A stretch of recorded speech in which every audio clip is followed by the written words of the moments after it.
تاجدار اہل سنت پیشوائے امت نور الاسلام والمسلمین سرکار سیدنا مفتی اعظم مجدد معات حاضرہ کی زیارت کا شرف حاصل کرنے والے عوام و خواص کے سینے میں آج نہیں موت کے بعد بھی محبت کا یہ چشمہ جاری رہے گا. اس لیے کہ مفتی اعظم کی زیارت رسول اللہ کی زیارت ہے.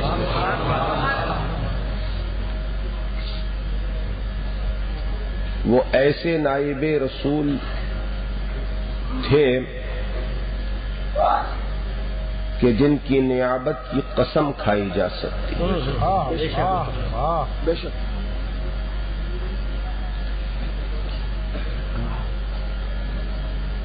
زمین اور آسمان کے درمیان اللہ کی زمین کے اوپر سانس لینے والا اللہ کا وہ مقرب بندہ 92 سال کی عمر تک انسانی شکل میں ہدایت بن کر ہندوستان کے لوگوں کو سیراب کرتا رہا. اس ذات کو ضرورت نہ تھی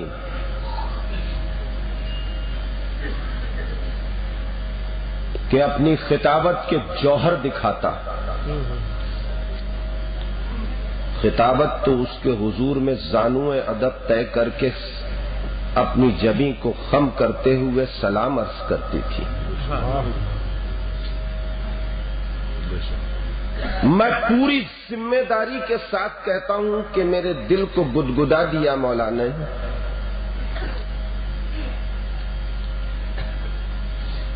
جذبات کے سمندر میں پتھر پھینکنا اچھا نہیں ہوا کرتا. ہم نے بھی اس ذات کو دیکھا ہے اور بہت قریب سے دیکھا ہے. بے شک سبحان اللہ. جب کوئی اس ذات کی یاد دلا دیتا ہے جو یاد کبھی گئی ہی نہیں ہے. بے شک سبحان اللہ سبحان اللہ. تو دل یہ کہتا ہے کہ ہم بھی اس کو خراج عقیدت پیش کر کے اپنی غلامی کا ثبوت دے دیں. سبحان اللہ سبحان اللہ. بے شک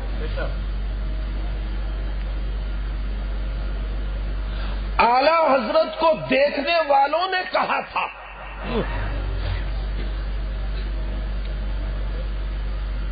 کہ موت کے بستر تک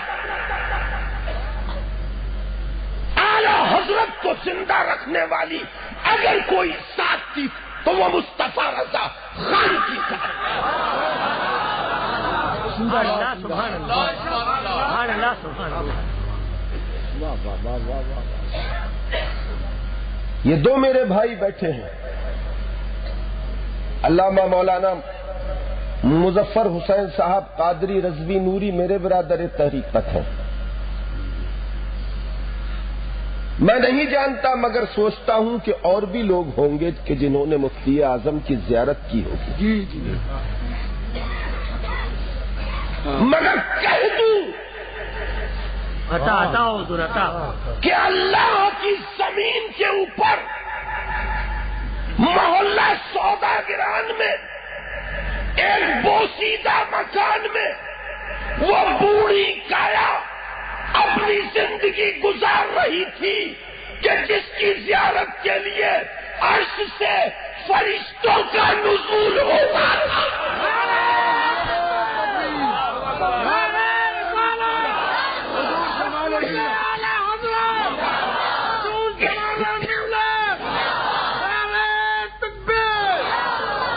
سبحان اللہ سبحان اللہ.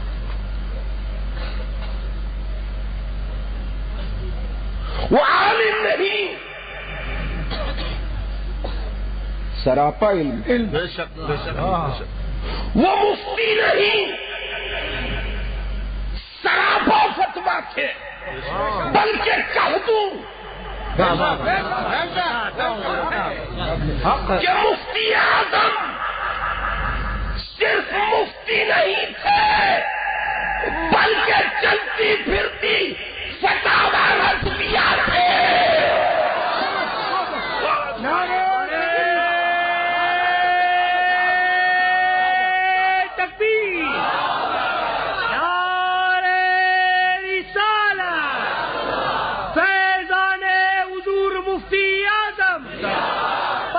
صدی کے مجدد حضور مفتی اعظم، نواز حضور مفتی اعظم، کرامت حضور مفتی اعظم، حضرت بابرکت جمال ملت، نعرہ تکبیر، نعرہ رسالت. وہ متقی ہی نہیں تھے، سراپا تقویٰ. حقیقت یہ ہے نبی کی سنتوں کو اگر انسان کے سانچے میں ڈھال دیا جائے تو مصطفیٰ رضا خان بن جائے. سبحان اللہ سبحان اللہ. واہ واہ واہ.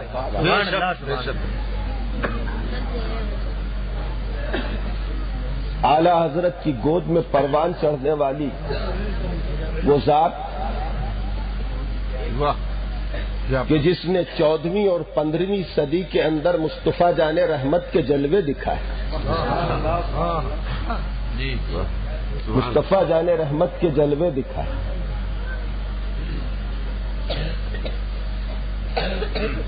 ان کی صحبت میں بیٹھنے والے علماء اس بات کو خوب جانتے ہیں کہ ان کی زندگی کا ایک لمحہ تبلیغ اسلام کے کیسے پرچم لہرایا کرتا تھا. وہ جس طرف سے گزر جایا کرتے تھے شجر اسلام کے جڑیں تحت الثری تک چلی جایا کرتے تھے. وہ زبان جس کو سب کن کی کنجی کہیں اس کی نافذ حکومت پہ لاکھوں سلام.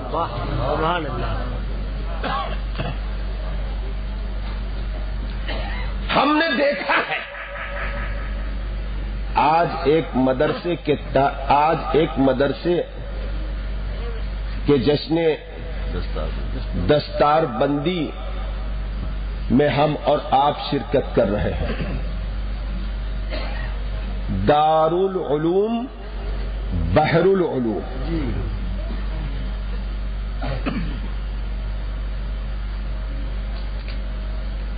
علم کا سمندر اور اس سمندر میں تیرنے والے یہ 5 بچے بے شک آج کنارے لگ گئے. آپ کو نہیں معلوم کہ ان بچوں کی عظمت کیا ہے. بے شک میں چاہتا تھا سیرت نبی کے اوپر گفتگو کرنا مگر گفتگو کسی دوسری جانب چلی گئی ہے تو اسی طرف لے جاؤں تاکہ ہمارے جو علماء کرام ممبر پر جلوہ بار ہیں ان کی معلومات میں مفتی اعظم کی ذات کو لے کر کچھ اضافہ ہو.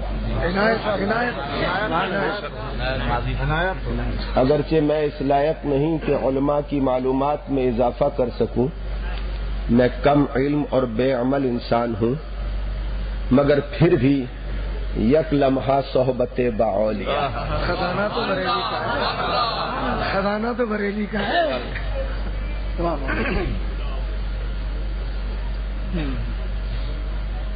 آپ دیکھیے کہ یہ بچے حافظ قرآن ہوئے ہیں. بڑی آسانی کے ساتھ کہہ دیا جاتا ہے کہ بچوں نے قرآن کو حفظ کر لیا، مگر قرآن کی عظمت سے جو ذات واقف ہوا کرتی ہے وہ ذات حافظ قرآن کی عظمت کا اظہار کیا کرتی ہے. ہندوستان کے سلاطین ہوں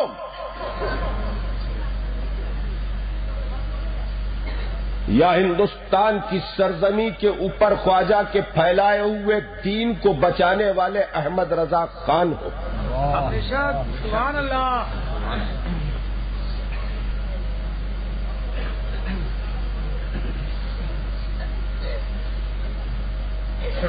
دور رواں میں علماء کی تربیت کرنے والے مفتی اعظم ہوں.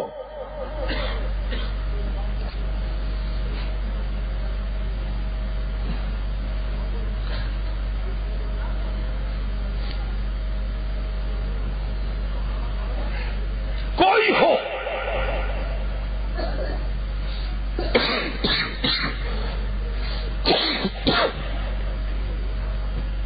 جب قرآن کی بات آئی ہے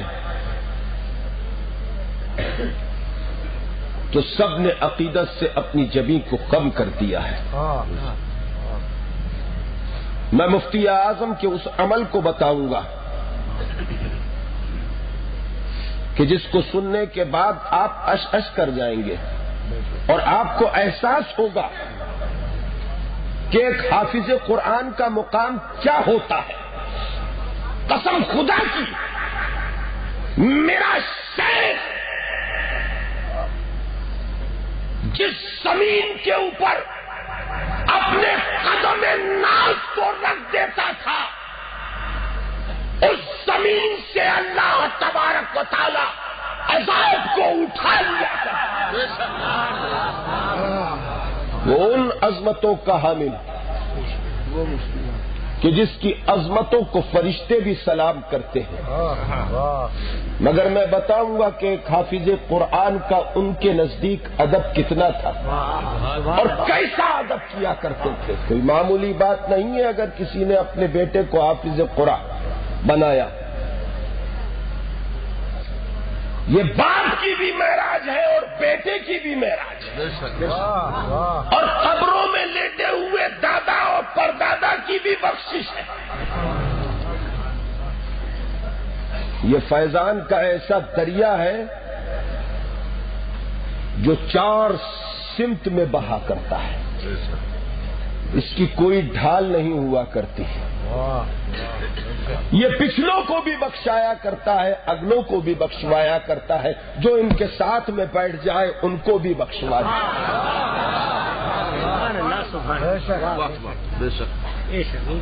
دے. 4 سمت میں بہنے والا یہ فیضان ہے جو قرآن کی آیتوں سے جاری ہوا کرتا ہے.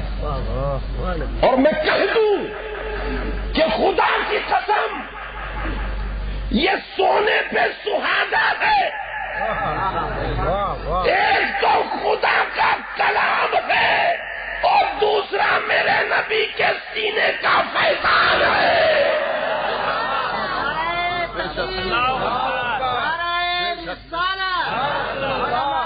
اہل سنت جمال ملت نعرہ تکبیر نعرہ رسالت. جو داؤد کے سینے پہ نازل ہوئی کتاب وہ بھی قرآن ہی تھی, وہ بھی خدا کا کلام تھا. 1,24,000 انبیاء میں جتنے صحیفے نازل ہوئے, توریت ہو یا انجیل ہو, زبور ہو, کوئی کتاب ہو, سب قرآن ہے. سب قرآن ہے. وہ بات دوسری ہے کہ جو کتاب ہمیں ملی اس کو قرآن کہہ دیا گیا, جو عیسیٰ کی امت کو ملی اسے انجیل کہہ دیا گیا. مگر کلام سب خدا کا ہے. مگر جو بات قرآن میں ہے وہ توریت میں نہیں. جو بات قرآن میں ہے وہ زبور میں نہیں. جو بات قرآن میں ہے وہ انجیل میں نہیں. کیوں؟ اس لیے کہ وہاں سینہ اور ہے, یہاں سینہ اور ہے.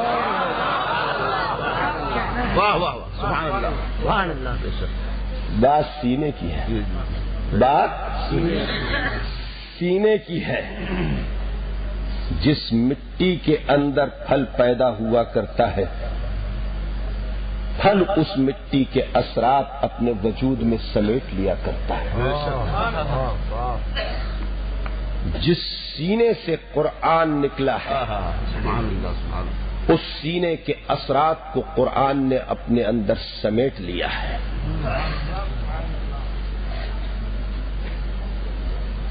میں آپ کو بتاؤں گا کہ مفتی اعظم کیسا ادب کرتے تھے، مگر پہلے آپ یہ سمجھ لیں کہ ایک فقیر کا ادب جاننے سے پہلے ایک بادشاہ کی آرزو کو دیکھ لیں۔ قرآن وہ کلام ہے کہ جس کی عظمتوں کے آگے اپنی جبیں کو صرف فقراء اور علماء نے ہی خم نہیں کیا ہے، سلاطین نے بھی اس کے حضور میں زانوئے ادب طے کیے اور تمنا کی ہے کہ جس وقت ہندوستان کی بقا کے لیے اور دین اسلام کی بقا کے لیے حضرت شاہ جہاں کو اورنگزیب عالمگیر نے نظر بند کر دیا تھا، اورنگزیب کا شمار بعض علماء نے مجددین میں فرمایا۔ اور میں کہہ دوں کہ اعلی حضرت امام اہل سنت مجدد دین و ملت فاضل بریلوی یوں ترتیب دیتے تھے، اعلی حضرت کو سنیں، اکبر اکفر بود، اکبر سب سے بڑا کافر تھا، اعلی حضرت کہتے تھے، اس نے دعوی خدائی کیا تھا نا۔ پھر فرماتے ہیں جہانگیر مسلمان بود، جہانگیر مسلمان تھے۔ پھر فرماتے ہیں کہ شاہ جہاں متقی بود، شاہ جہاں متقی تھے۔ یہ میں نہیں کہہ رہا، یہ ترتیب اعلی حضرت نے دی۔ اور فرماتے ہیں کہ عالمگیر ولی بود، عالمگیر اللہ کے ولی تھے۔ رہتی دنیا تک کوئی عالم دین، کوئی فقیہ اسلام، کوئی مفتی، کوئی دارالافتاء کا ناقل، کوئی مومن، کوئی مسلمان اورنگزیب عالمگیر کے اس احسان کو نہیں بھول سکتا کہ جو اورنگزیب عالمگیر نے علماء کو جمع کر کے فتاوی عالمگیری کو مرتب کیا۔ میں کہتا ہوں کہ خدا کی قسم وہ میرے اعلیٰ حضرت ہو یا قیامت تک کے اعلیٰ حضرت، سب کے اوپر عالمگیر کا احسان۔ بے شک فتاوی عالمگیری، بے شک اورنگزیب کا احسان۔ یہ ہندوستان کے سلطان تھے کہ جنہوں نے 56 سال تک ہندوستان کے اوپر حکومت کی تھی، اور واحد دنیا کا سلطان کہ جس کے اوپر آج گالیاں پڑ رہی ہیں۔ ہندوستان کو جو طول عالمگیر کے زمانے میں حاصل تھا شاید قیامت تک کبھی حاصل نہیں ہوگا، اور 56 سال تک کیپٹل میں نہیں رہے عالمگیر، فتوحات کا سلسلہ جاری رہا اور راجدھانی سے دور رہے اور ہندوستان کی حکومت چلتی رہی، اس لیے کہ قرآن کو لکھ کر اور ٹوپیوں کو سی کر اپنی غذا حاصل کرنے والا عالمگیر اللہ کے رسول کا نائب تھا۔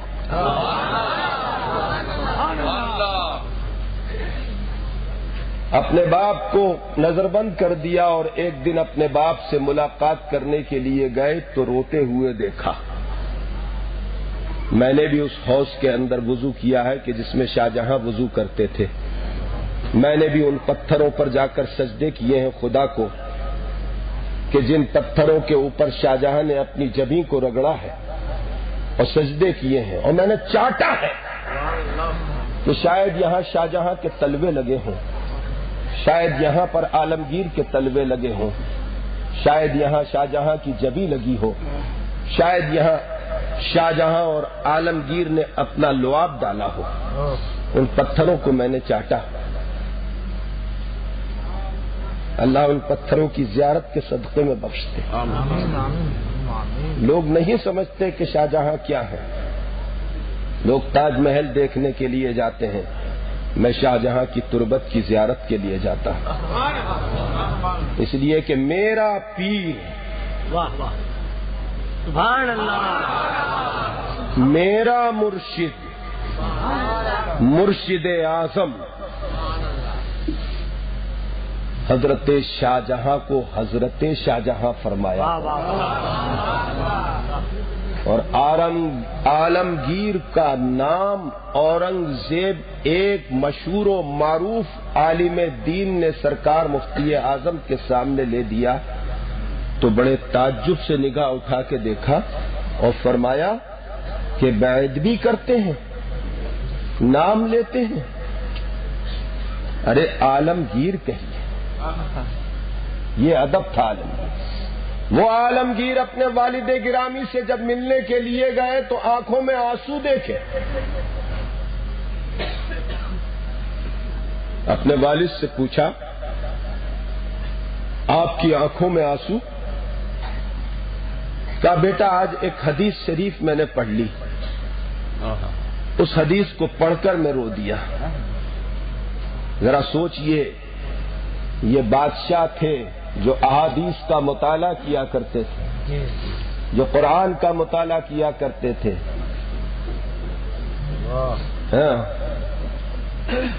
کہا کیا حدیث پڑھی؟ کہا بیٹا میں نے پڑھا کہ حافظ قرآن کے والد کے سر پر اللہ تبارک و تعالی حشر کے میدان میں زرین تاج رکھے گا. تو میں سوچ رہا تھا کہ دنیا کی حکومت کا تاج تو میرے سر سے چھن گیا، اگر میں نے اپنے کسی بیٹے کو حافظ قرآن بنایا ہوتا تو نہ چھننے والا تاج اللہ تبارک و تعالی حشر کے میدان میں میرے سر پر رکھتا.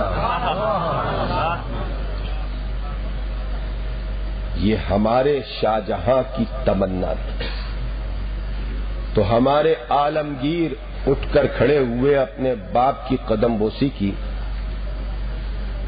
اور چلے آئے. روز زیارت کے لیے جاتے تھے اپنے باپ کی، اس لیے کہ باپ کی زیارت کوئی ہو باپ کی زیارت کرنا ثواب ہے. ماں کی زیارت کرنا ثواب ہے، کعبے کی زیارت کرنا ثواب ہے، قرآن کی زیارت کرنا ثواب ہے، علماء کی زیارت کرنا ثواب ہے، اولیاء کی زیارت کرنا ثواب ہے. ماں اور باپ کی عظمتوں کو لوگ نہیں پہچانتے.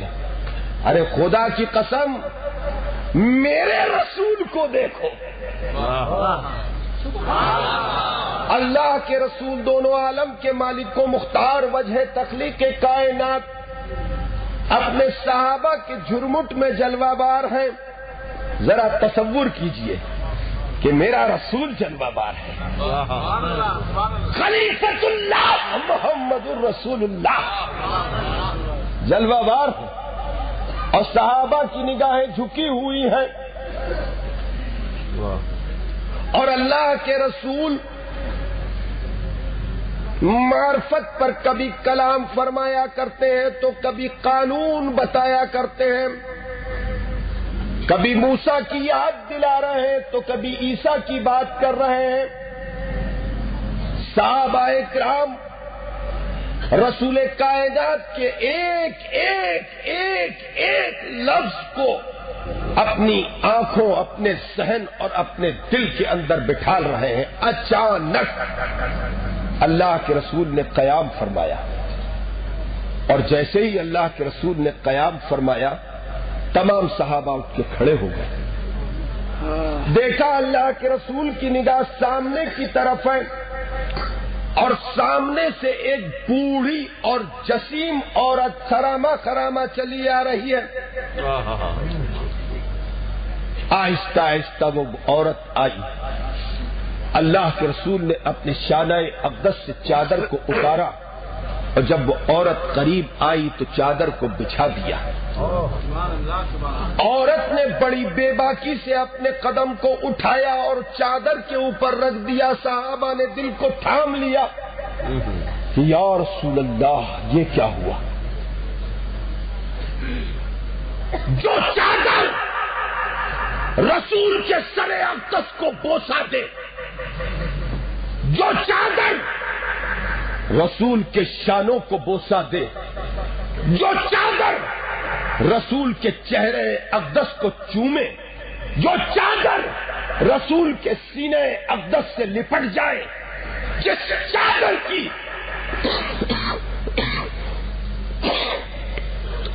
عظمت کا یہ عالم کہ اگر چادر کا ایک ڈورا پلڑے کے اوپر رکھ دیا جائے اور دوسرے پلڑے کے اوپر کائنات کو رکھ دیا جائے تو ڈورے والا پلڑا بھاری ہوگا اور ساری کائنات ہلکی ہوگی. اس چادر کے اوپر اس بڑھیا نے اپنے پیروں کو رکھ دیا اور بڑی بے باکی کے ساتھ بوڑھی عورت بیٹھ گئی. اور اس کے بیٹھنے کے بعد دونوں عالم کا مالک و مختار جلوہ بار ہوا. اب صحابہ کی طرف رخ نہیں ہے، بوڑھی عورت کی طرف رخ ہے. اللہ کے رسول کلام فرما رہے ہیں اور بڑھیا تبسم کے ساتھ اللہ کے رسول کے چہرے کی طرف دیکھ رہی ہے. کافی دیر کلام کرنے کے بعد بڑھیا نے اجازت لی، اٹھ کر کھڑی ہوئی. اللہ کے رسول نے بھی قیام فرمایا اور بڑھیا چلی گئی. اسے جاتے ہوئے مصطفیٰ دیکھتے رہے. جانے کے بعد اپنی چادر کو اٹھایا اور اپنے سر اقدس سے لے کر جسم اقدس تک ڈال لیا. صحابہ نے عرض کیا یا رسول اللہ، آپ کی ردائے اقدس کے ہر ڈورے پر ہماری جان قربان ہو. یہ عورت کون تھی کہ جس نے آپ کی ردائے اقدس پر اپنے قدموں کو رکھ دیا؟ اور اس ذات، وہ ذات کہ جس کے لیے سدرا پر فرشتوں نے قیام کیا، وہ ذات اس بوڑھی کے لیے اٹھ کر کھڑی ہو. اللہ کے رسول نے مسکرا کر کہا، مجھے دودھ پلانے والی حلیمہ.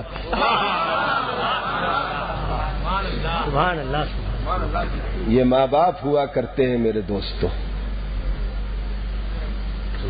حضرت شاہجہاں نے کہا کہ میرا بیٹا بھی حافظ قرآن ہوتا. 6 مہینے تک عالمگیر نے رخ نہیں کیا اپنے باپ کی زیارت کا، اور 6 مہینے کے بعد عالمگیر جب اپنے باپ سے ملاقات کے لیے گئے حضرت شاہجہاں سے، تو آنسوؤں کے ساتھ رو رہے تھے.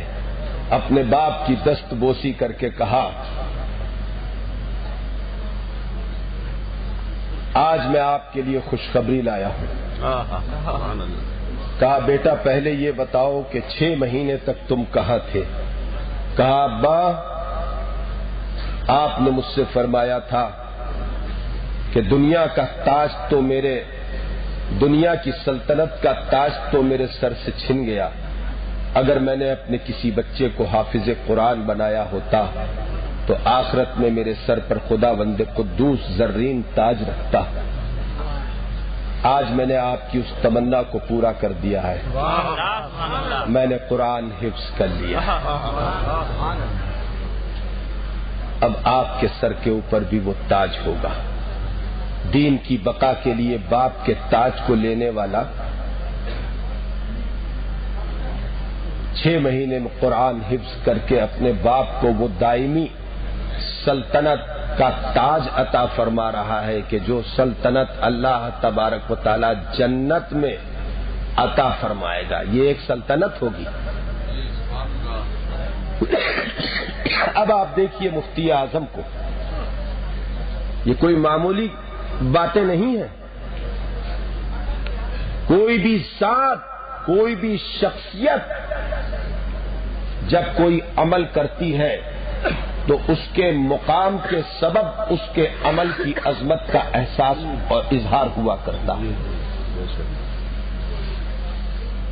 اب آپ دیکھیے، آپ نے دیکھا سلطان کو، اب دیکھیے ایک عالم دین کو۔ سرکار مفتی اعظم کا دور ہے، منظر اسلام میں طلبہ افریقہ سے آ رہے ہیں، اور انہی طالب علم میں ایک طالب علم ہے خلیل، جانتے ہیں نا؟ دیکھیے مولانا عابد حسین صاحب قادری رضوی نوری فرما رہے ہیں کہ میں خلیل کو جانتا ہوں، احمد مقدم خلیل وغیرہ یہ سب، احمد آپ کے ساتھ تھے ہیں اور یہ لوگ ابھی کام کر رہے ہیں، احمد وغیرہ کام کرتے ہیں جوہانسبرگ میں۔ تو خلیل نے قرآن کو حفظ کیا، جب آیا تھا تو خلیل تھا اور قرآن کو حفظ کر لیا تو حافظ خلیل ہو گیا۔ اور پرانے شہر کی ایک مسجد میں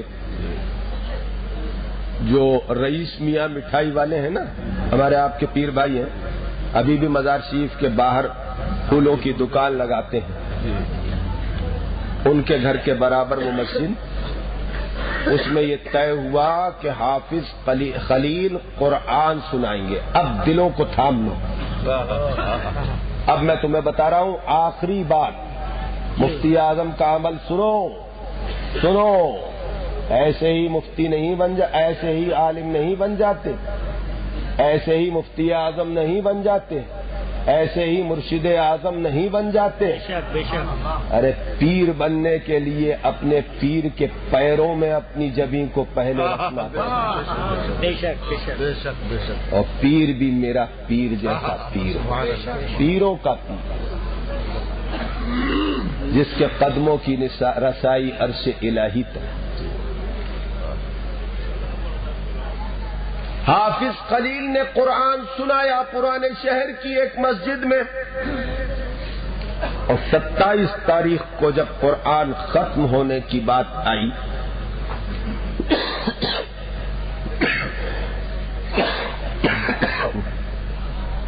تو مسجد کے لوگوں نے سرکار مفتی اعظم کو دعوت دی، حافظ خلیل بھی آئے اور کہا کہ حضور میں نے قرآن سنایا ہے، میری بھی خوشی ہے کہ آپ تشریف لائے۔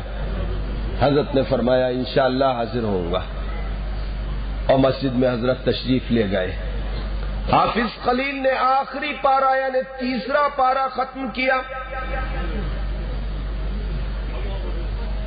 اور 20ویں رکعت جب حافظ خلیل نے پڑھی اور سلام پھیرا تو تاریخ اسلام کی وہ عبقری شخصیت اٹھ کر کھڑی ہو گئی، اور جیسے ہی مفتی اعظم اٹھ کر کھڑے ہوئے سارا مجمع اٹھ کر کھڑا، اور سرکار مفتی اعظم نے ارشاد فرمایا حافظ خلیل ادھر آؤ۔ سبحان اللہ سبحان اللہ سبحان اللہ سبحان اللہ۔ مفتی صاحب اسے کہتے ہیں پیر، اسے کہتے ہیں پیر،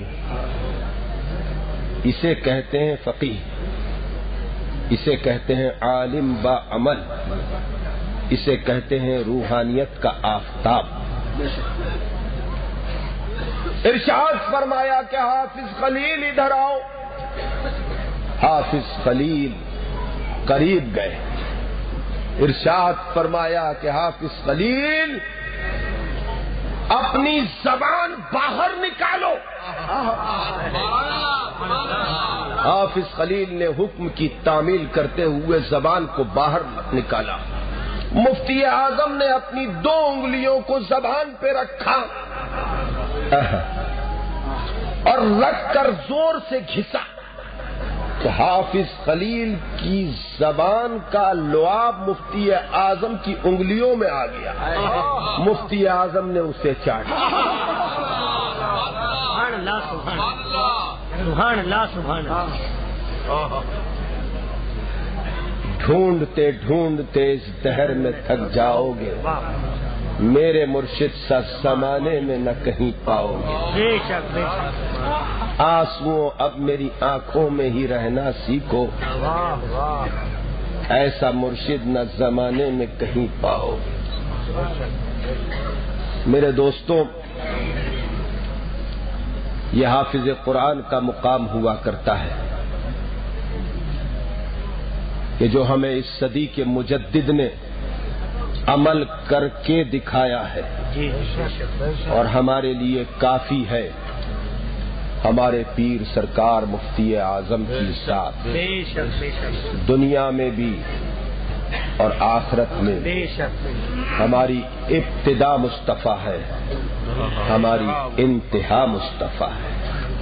اللہ تبارک و تعالی آپ لوگوں کے اس جذبے اور اس خدمت کو اپنی جناب میں قبول کرے۔ مولانا عابد حسین صاحب قادری رضوی میرے برادر طریقت نے مجھے جھنجھوڑ دیا تھا میرے مرشد کا ذکر کر کے، اور میرے مرشد کی ذات وہ ذات ہے کہ اگر میں چاہوں تو پوری زندگی کلام کرتا رہوں۔ الحمدللہ الحمدللہ، میں نے اپنی مرشد کو صرف دیکھا نہیں ہے، میں نے اپنے مرشد کو پڑھا ہے، بے شک، میں نے اس ذات کو ایک کتاب پایا ہے کہ جس کی